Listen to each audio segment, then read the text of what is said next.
Karen's smirk was wider than the Wyoming sky, and I knew she thought she'd won before the dust even settled. She'd always been the kind of neighbor who'd complain about your grass being half an inch too tall, but this? This was war. My name's Ethan Caldwell, a 38-year-old rancher who traded city life for the open plains of Montana 5 years ago. I'd built a quiet life on my 200-acre spread cattle, a few horses, and a garden my late wife, Clara, used to love. The only thorn in my side was Karen Whitmore, the HOA president who moved in 2 years back, hell-bent on turning our rural haven into her personal fiefdom. She'd send letters about my barn's unsightly paint, demand I trim trees that weren't even on her property, and once called animal control because my dog barked at her prized peacock. I ignored her mostly, figuring she'd tire herself out. I was wrong. It started small, like most feuds do. Karen wanted to enforce HOA rules on my land, which wasn't even part of her jurisdiction. My ranch predated her gated community by decades, but she didn't care. She'd show up at my gate with her clipboard, citing community standards and threatening fines I'd never pay. I'd laugh, tip my hat, and send her packing. But last spring, things escalated. She claimed my irrigation ditch was stealing water from her estate's ornamental pond. Never mind that my ditch was fed by a creek older than her family tree. She filed complaints with the county, harassed my hired hands, and even tried to bribe my neighbor, Old Man Jenkins, to testify against me. Jenkins told her to shove it, but Karen wasn't the type to back down. By summer, she'd crossed a line I didn't think possible. I'd been away for a week, consulting on a border security case for Homeland Security side gig since leaving the Army. When I got back, my ranch was a mess. Fences were cut, letting half my cattle wander onto state land. My tractor's fuel line was slashed, leaking diesel into the soil.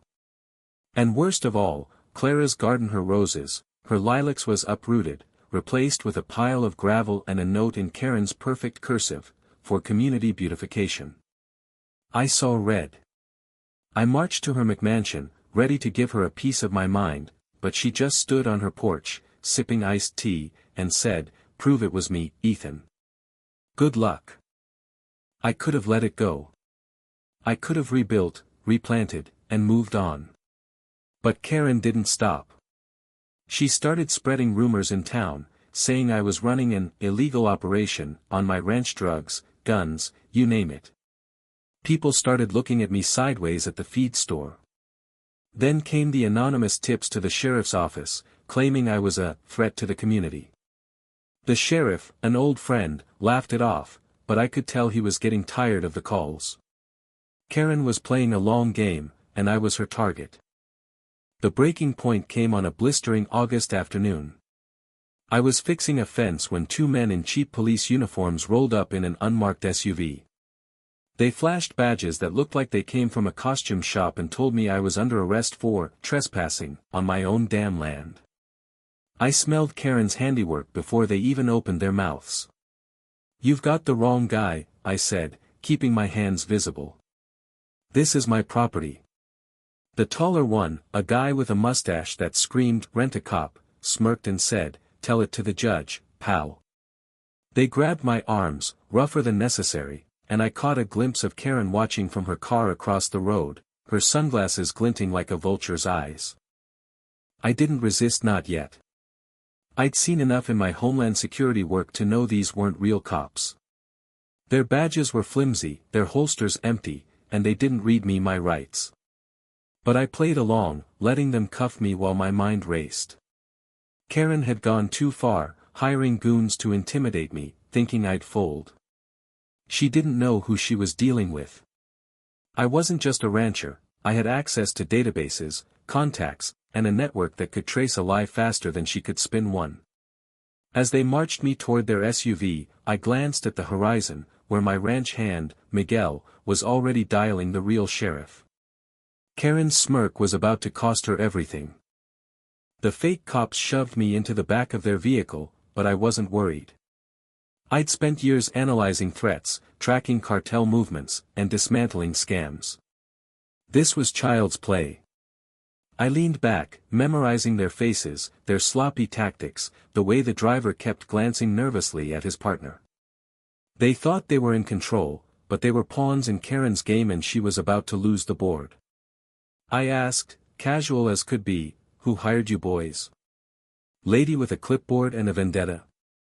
The mustache guy snapped, "Shut up," but the driver's eyes flicked to the rearview mirror, confirming everything.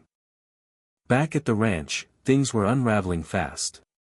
Miguel had called Sheriff Danvers, who arrived with 2 deputies just as the fake cops tried to peel out. Danvers wasn't just any sheriff, worked with me on a smuggling case 2 years back and knew my credentials. He blocked their SUV with his cruiser, lights flashing, and drew his weapon. "Step out, hands up," he barked. The fake cops froze, their bravado crumbling. I stepped out of the vehicle, cuffs still on, and caught Karen's eye across the field. Her face went pale as she realized her plan was collapsing. Danvers uncuffed me and started questioning the imposters, who spilled faster than a broken dam. They were low-rent private investigators, hired by Karen to teach me a lesson. She'd paid them $5,000 to stage the arrest, forge documents claiming my ranch was community property, and scare me into leaving. They even had a fake warrant with my name on it, printed on cheap paper that wouldn't fool a rookie. Karen had underestimated me, thinking I was just some cowboy she could bully. She forgot I had access to federal resources and a temper that burned slow but hot. I pulled out my phone and called my contact at Homeland Security, a data analyst named Rachel who could dig up dirt faster than a backhoe. Within an hour, she had Karen's financials, emails, and a paper trail linking her to the PIs. Turns out, this wasn't her first rodeo. She'd pulled similar stunts in her old neighborhood in Colorado, driving out a family by faking code violations. Rachel also found a pending lawsuit against Karen for embezzling HOA funds, money she'd used to bankroll her vendetta against me. The noose was tightening, and Karen didn't even know it. By nightfall, the sheriff had Karen in cuffs, her protests echoing across the ranch. "This is outrageous. I'm the victim here," she screeched, but no one was buying it. The fake cops were spilling every detail, desperate for a deal. I stood by my gate, watching her get loaded into a cruiser, her perfect hair unraveling in the wind. My ranch was battered, fences down, crops ruined, Clara's garden a memory, but I felt a grim satisfaction. Karen had thought she could break me. Instead, she'd broken herself. Karen's fall wasn't just a spectacle, it was a reckoning. As the sheriff's cruiser hauled her away, her voice still shrieking about injustice, I stood by my gate, the weight of the day settling into my bones. The ranch was quiet now, save for the low hum of crickets and the distant bawl of a stray calf. But the damage was done, fences broken, my tractor ruined, and Clara's garden reduced to a scar in the earth. Karen had turned my sanctuary into a battlefield, and though she was in cuffs, I knew this wasn't over. People like her don't go quietly. The next morning, I woke to a sunrise that felt more like a challenge than a promise. My ranch hand, Miguel, was already out assessing the damage. "Boss, we lost 10 head of cattle," he said, his face grim as he handed me a thermos of coffee. "And the irrigation ditches clogged with gravel." "Probably her doing too." I nodded, my jaw tight. Karen's sabotage wasn't just personal, it was surgical. She'd targeted everything that kept my operation running, thinking she could bankrupt me into submission. What she didn't know was that I'd faced worse odds in Afghanistan and come out standing. I called Rachel again, my Homeland Security contact, who'd been up half the night digging deeper into Karen's past. "Ethan, this woman's a piece of work," she said, her voice crackling over the phone. "She's got a history of bullying neighbors, forging documents, and skimming HOA dues. There's a paper trail from Colorado to Montana, bank transfers, fake invoices, even a shell company she used to launder funds. I'm sending you everything."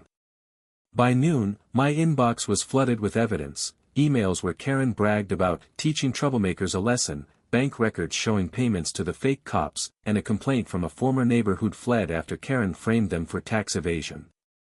It was a goldmine, and I was ready to use it. But first, I had to fix what she'd broken. I spent the day with Miguel and a few neighbors who'd heard about the drama and showed up to help. Old man Jenkins brought his toolbox and a thermos of whiskey-laced coffee, muttering about that witch as he patched my fence. Sarah, who ran the feed store, dropped off extra wire and a plate of biscuits, her way of saying the town was on my side. It felt good, knowing I wasn't alone, but every splintered post and trampled flower bed stoked the fire in my chest. Karen hadn't just attacked my land, she'd desecrated Clara's memory. That was unforgivable. By evening, the sheriff called with an update. Karen was out on bail, posted by her husband, a spineless lawyer who'd stayed silent through her reign of terror. "She's claiming you provoked her, Ethan," Sheriff Danvers said. "Says you threatened her first. She's pushing for a restraining order." I laughed, bitter and low. "Let her try. I've got enough on her to bury her twice." Danvers sighed. "Just watch your back. She's not done." He was right. Karen wasn't the type to slink away, she'd double down, and I needed to be ready. The next week was a blur of repairs and strategy. Rachel's evidence was airtight, but I needed more than a paper trail to make Karen pay. I started asking around town, piecing together stories from others she'd targeted.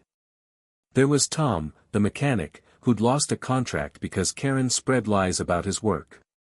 Then there was Lila, a single mom who'd moved away after Karen reported her to CPS over a messy backyard. The more I dug, the clearer it became, Karen wasn't just a nuisance, she was a predator, using her HOA power to control and destroy. I decided to hit her where it hurt her reputation. I called a town meeting at the community center, a low-slung building that smelled of old coffee and linoleum. Word had spread about Karen's fake cop stunt, and the room was packed with neighbors, some curious, some furious. I stood at the front, my laptop hooked to a projector, and laid out the evidence, bank records, forged documents, and a timeline of her harassment.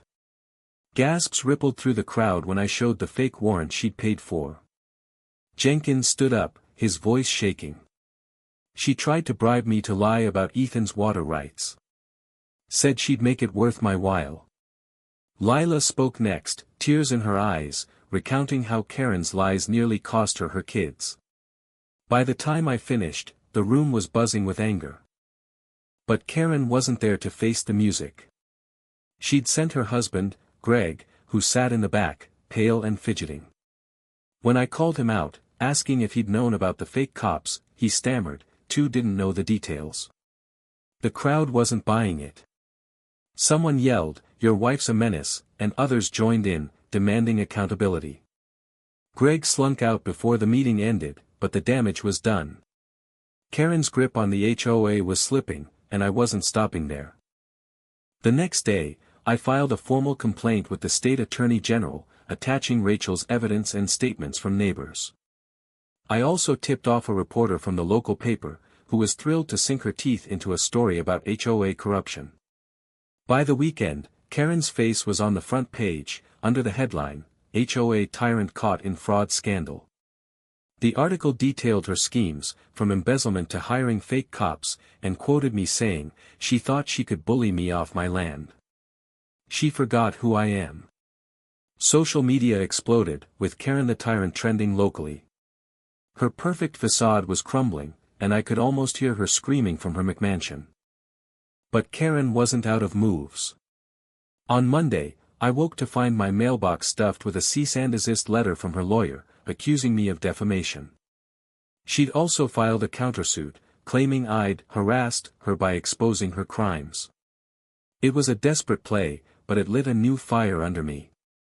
I called Rachel again, and she uncovered something even juicier. Karen had been dodging taxes on her shell company, a felony that could land her in prison.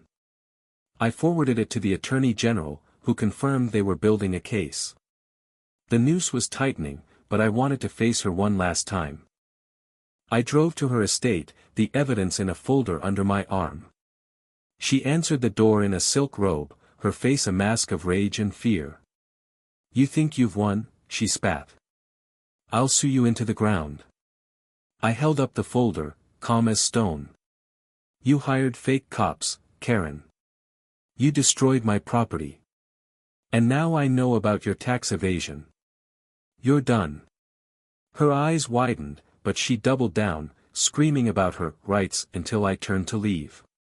See you in court, I said, knowing she'd never make it that far. Karen's bravado didn't last. As I walked away from her doorstep, the folder of evidence heavy in my hand, I could sense her world unraveling. She'd built her empire on intimidation and lies, but she'd picked the wrong fight this time. I wasn't just a rancher, I was a man with connections, patience, and a grudge that burned as deep as the Montana soil. Karen thought she could outsmart me, but she'd forgotten one crucial detail: I worked for Homeland Security, and I knew how to dismantle a scheme like hers piece by piece. The weeks that followed were a masterclass in justice. The state attorney general's office moved fast, thanks to the mountain of evidence Rachel had compiled. Karen's shell company, which she'd used to funnel HOA funds and pay her fake cops, was a house of cards. The tax evasion charge was the final nail: $200,000 in unreported income, enough to make even her lawyer husband, Greg, sweat. The IRS doesn't play games, and neither did I. By mid-September, Karen was facing not just civil lawsuits but a criminal investigation. Her HOA presidency was revoked in a unanimous vote at an emergency meeting, with Jenkins leading the charge. She's done enough damage, he growled, and the room erupted in applause. But Karen wasn't one to go down without a fight. She tried to spin the narrative, posting tearful videos on social media claiming she was the victim of a vindictive smear campaign led by me. She even had the gall to call a local news station, sobbing about how her community service had been misunderstood. It might have worked in another town, but not here. The reporter who'd broken the story about her fraud dug deeper, uncovering more victims of her scheme: a retired couple she'd fined into bankruptcy, a veteran whose property she'd targeted with fake liens. The Karen the Tyrant hashtag spread beyond Montana, turning her into a cautionary tale of HOA tyranny gone wrong. I wasn't celebrating yet. My ranch was still a mess, and every day spent rebuilding was a reminder of what she'd taken. Clara's garden haunted me most. I'd planted those roses with her the summer we moved here, her laughter echoing as she teased me for getting dirt on my boots. Karen's gravel pile was a wound I couldn't ignore. So, I started restoring it, one plant at a time. Sarah from the feed store brought lilac cuttings, and Miguel helped me rebuild the trellis. It wasn't just about the flowers, it was about taking back what was mine, piece by stubborn piece. The final showdown came in October, at a preliminary hearing for Karen's charges. I didn't have to testify. Her fake cops had already flipped, spilling every detail of her plot, but I showed up anyway, wanting to see her face justice. The courtroom was small, packed with townsfolk who'd been burned by her over the years.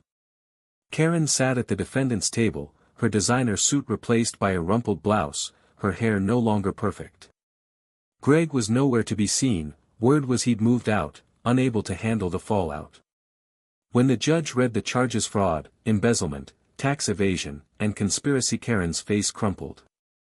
She tried to interrupt, claiming misunderstandings, but the judge silenced her with a look that could have frozen the sun. The evidence was overwhelming.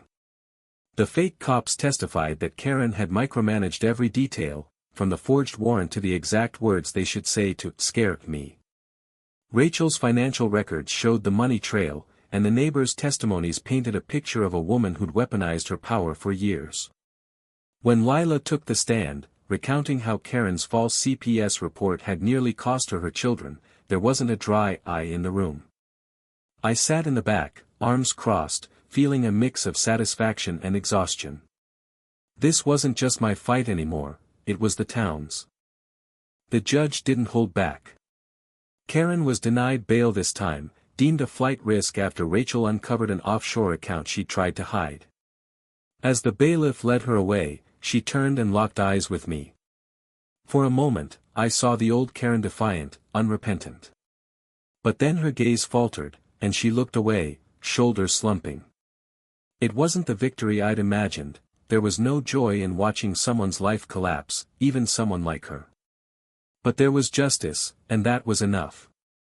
By November, the ranch was starting to heal. The fences were mended, the cattle rounded up, and Clara's garden was blooming again, small but stubborn. The town rallied around me, with neighbors dropping by with tools, food, and stories of their own run-ins with Karen. The HOA was restructured, with Jenkins taking the lead to ensure no one could abuse it again. The newspaper ran a follow-up story, calling me the rancher who fought back, but I didn't care for the spotlight. I just wanted my land, my peace, and the memory of Clara's smile. Karen's trial wrapped up in December. She was sentenced to 7 years for fraud and tax evasion, with fines that wiped out her savings. Her McMansion went up for sale, the "for sale" sign a quiet monument to her downfall. I heard she tried to write me from prison, an apology or maybe another excuse, but I never opened it. Some bridges don't need crossing. As winter settled over the ranch, I stood by Clara's garden, the roses dusted with frost.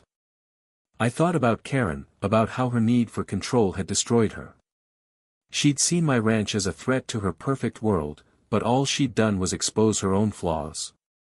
I wasn't a hero, I was just a man who wouldn't bend. And in the end, that was enough to bring her down. The lesson wasn't about revenge, though it felt good to see her face the music. It was about standing your ground, about protecting what matters, even when the odds seem stacked against you. Karen forgot that power built on lies always crumbles, and I was there to watch it fall.